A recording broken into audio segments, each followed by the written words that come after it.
प्रधानमंत्री मोदी ब्रिक्स सम्मेलन में हिस्सा लेने के लिए 2 दिनों के रूस दौरे पर पहुंचे हैं।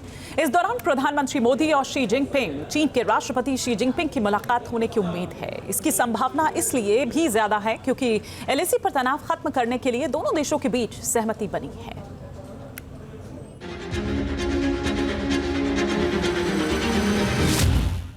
जून 2020 में एलएसी पर गलवान घाटी में चीन की साजिश सामने आई थी। चीनी सैनिकों ने धोखे से भारतीय जवानों पर हमला कर दिया था, जिसका मुंहतोड़ जवाब हिंद के शूरवीरों ने दिया था और चीन को करारा सबक सिखाया था। अब आखिरकार 4 साल बाद एलएसी पर तनाव कम हुआ है। चीन को बैकफुट पर जाना पड़ा। भारत के कड़े रुख के बाद विस्तारवादी चीन को झुकना पड़ा और एलएसी पर पेट्रोलिंग के लिए समझौते पर सहमत बन गई और दोनों देशों के बीच रिश्तों पर जमी बर्फ पिघलने लगी। एलएसी पर गतिरोध ऐसे वक्त में खत्म हुआ है जब प्रधानमंत्री मोदी ब्रिक्स सम्मेलन में हिस्सा लेने रूस पहुंचे हैं और चीन के राष्ट्रपति शी जिनपिंग के साथ उनकी मुलाकात हो सकती है। इस मुलाकात में सीमा विवाद सुलझाने और दोनों देशों के आपसी रिश्तों को मजबूत करने पर बात होने की संभावना है। पीएम मोदी के रूस दौरे से पहले भारत और चीन के अधिकारियों के बीच मीटिंग के बाद जो करार हुआ, उसके मुताबिक दोनों देश एलएसी यानी लाइन ऑफ एक्चुअल कंट्रोल पर पेट्रोलिंग के लिए सहमत हो गए हैं। इससे पूर्वी लद्दाख में दोनों देशों के बीच सीमा विवाद सुलझ सकता है और टकराव में कमी आने की उम्मीद है। ये एग्रीमेंट इसलिए भी अहम है क्योंकि इससे डिसएंगेजमेंट की दिशा में कदम बढ़ाया जा सकेगा। मसलन डेप्सांग और डेमचोंग जैसे संवेदनशील पेट्रोलिंग पॉइंट्स पर इस एग्रीमेंट के बाद हालात सुधरेंगे। इस समझौते को लेकर भारत और चीन के डिप्लोमेटिक और सैन्य अधिकारी बातचीत कर रहे थे। इस लंबे विवाद को निपटाने में कई मोर्चों पर चर्चा की गई। गलवान घाटी में हुई घटना के बाद कुछ पेट्रोलिंग पॉइंट्स पर पेट्रोलिंग रोक दी गई थी, लेकिन इस समझौते से तनाव कम करने में मदद मिलेगी। All of us are happy. You know, these are important national security issues. You know, it's not very easy to come to any kind of settlement. चीन ने सीमा पर सैन्य गतिरोध खत्म करने के लिए भारत के साथ हुए समझौते की पुष्टि की है। 近段时间以来，中印双方通过外交和军事渠道就中印边境的有关问题保持密切沟通。目前，双方已就有关问题达成了解决方案，中方对此予以积极评价。下一步，中方将与印方落实好上述解决方案。 भारत और चीन के हुए समझौते के मुताबिक सीमा पर मई 2020 से पहले जैसी पोजीशन बहाल होगी। उम्मीद की जा रही है कि रूस में प्रधानमंत्री मोदी और चीनी राष्ट्रपति शी जिनपिंग की मीटिंग के बाद डिसएंगेजमेंट का पूरा ब्यौरा सामने आ सकता है। जाहिर है कि इसका जो मैसेज है वो पूरे विश्व में भी जाएगा। भारत और चाइना विश्व के 2 सबसे बड़ी जनसंख्या वाले राष्ट्र हैं, दोनों मेजर पावर्स हैं, दोनों प्राचीन सभ्यताएं हैं, दोनों पड़ोसी राष्ट्र भी हैं और ऐसे में इन दोनों देशों के बीच में यदि संबंध सुधरते हैं तो ये न सिर्फ इन दोनों देशों के लिए, भारत और चाइना के लिए, बल्कि पूरे विश्व के लिए एक शुभ संकेत होगा। पीएम मोदी के रूस दौरे से पहले भारत और चीन के बीच रिश्तों में सुधार के संकेत काफी महत्वपूर्ण हैं। एलएसी पर डिसएंगेजमेंट से दोनों देशों के बीच तनाव कम करने का जो सिलसिला शुरू हुआ है, वो पीएम मोदी और चीन के प्रेसिडेंट जिनपिंग की मुलाकात में नए आयाम तक पहुंच सकता है। चीन के साथ सीमा विवाद पर इस कूटनीतिक जीत से साफ है कि भारत की अहमियत पूरी दुनिया में बढ़ी है, लिहाजा चीन को भी जिद छोड़नी पड़ी। Team news nation.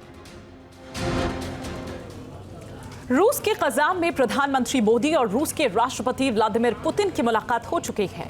ब्रिक्स के शिखर सम्मेलन से पहले दोनों नेताओं की इस बैठक पर दुनिया की निगाह लगी हुई थी। मुलाकात के बाद प्रधानमंत्री मोदी ने कहा कि रूस के साथ दोस्ती और भी गहरी हुई है।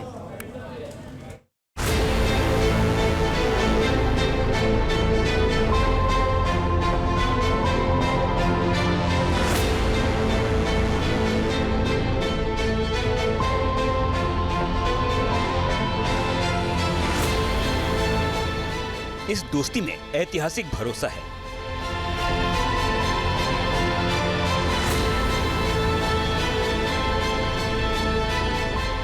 इस दोस्ती में आज की समझदारी है।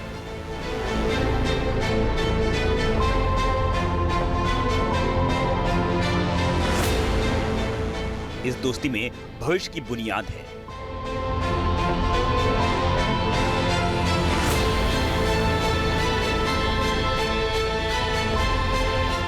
एक्सेलेंसी, पिछले 3 महीनों में मेरा 2 बार रूस आना हमारे करीबी समन्वय और गहरी मित्रता को दर्शाता है। 10 साल में पीएम मोदी का 7वां रूस दौरा दोनों मुल्कों के बीच रिश्तों की गहराई का सबूत है। पीएम मोदी रूस के शहर कजान में ब्रिक्स की बैठक में शामिल हो रहे हैं, लेकिन उससे पहले पीएम मोदी की रूस के राष्ट्रपति व्लादिमीर पुतिन के साथ ये दोस्ती हम ही तोड़ेंगे वाली परफेक्ट पिक्चर देख लीजिए।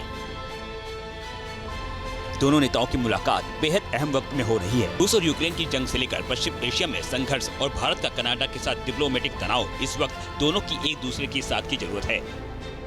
ब्रिक्स की शिखर बैठक से ऐन वक्त पहले दोनों नेताओं ने द्विपक्षीय वार्ता की। मैं आपकी मित्रता, गर्मजोशी भरे स्वागत और आतिथ्य सत्कार के लिए हार्दिक आभार व्यक्त करता हूं। इस शहर के साथ भारत के गहरे और ऐतिहासिक संबंध रहे हैं। कजान में भारत के नए कॉन्सुलेट के खुलने से ये संबंध और मजबूत होंगे। इस साल का पीएम मोदी का ये रूस का दूसरा दौरा है, लेकिन ब्रिक्स की इस मुलाकात के कई मायने हैं, क्योंकि राष्ट्रपति पुतिन पीएम मोदी की डिप्लोमेसी के कायल हैं। उन्होंने पिछले हफ्ते ही भारतीय प्रधानमंत्री की न सिर्फ तारीफ की थी, बल्कि उनका आभार भी जताया था। BRICS never was meant to against anyone. The Indian Prime Minister put it aptly of late. He has said that BRICS is not an anti-Western group. It's just a non-Western group. इस दोस्ती की कीमत PM Modi और राष्ट्रपति Putin को बखूबी मालूम है। भारत और रूस की दोस्ती में आर्थिक और सामरिक साझेदारी केंद्र में है, लेकिन ये केमिस्ट्री किसी भी दूसरे मुल्क के साथ दोस्ती से अलग है।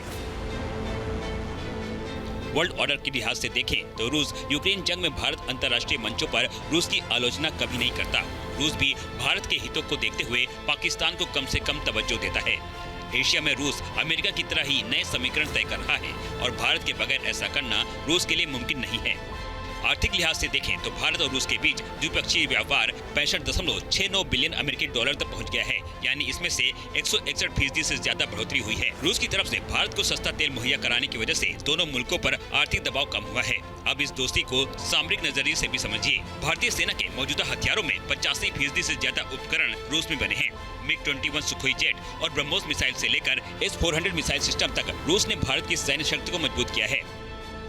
दुनिया के देश आपस में लड़ने पर उतारू हैं और जिस तरह से एडजस्टमेंट हो रही है पूरी दुनिया की, उसको अगर देखा जाए तो इन दोनों की दोस्ती कई मायने में अलग इसलिए हो जाती है क्योंकि भारत कई जगह एज ए मीडिएटर का रोल निभा सकता है और इस मीडिएटर के रोल निभाने के कारण वो जहाँ रसा के लिए बहुत इम्पॉर्टेंट है, वहीं अमेरिका और अन्य देशों के लिए भी उतना ही इम्पॉर्टेंट हो जाता है, जिसको हम देखते हैं कि बार बार जो देश हैं दोहरा रहे हैं कि भारत इन युद्ध में कहीं न कहीं मध्यस्थता के रोल में एक अच्छी भूमिका निभा सकता है।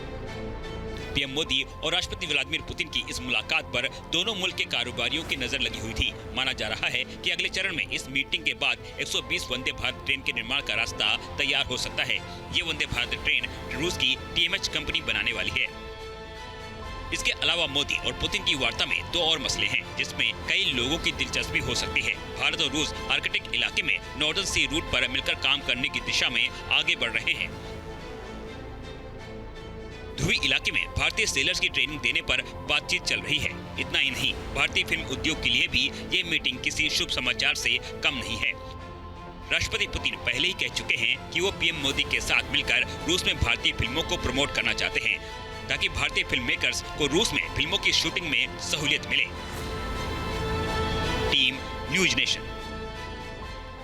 न्यूज नेशन अब व्हाट्सएप पर खबरों की ताजा अपडेट के लिए न्यूज नेशन के इस QR कोड को स्कैन करें।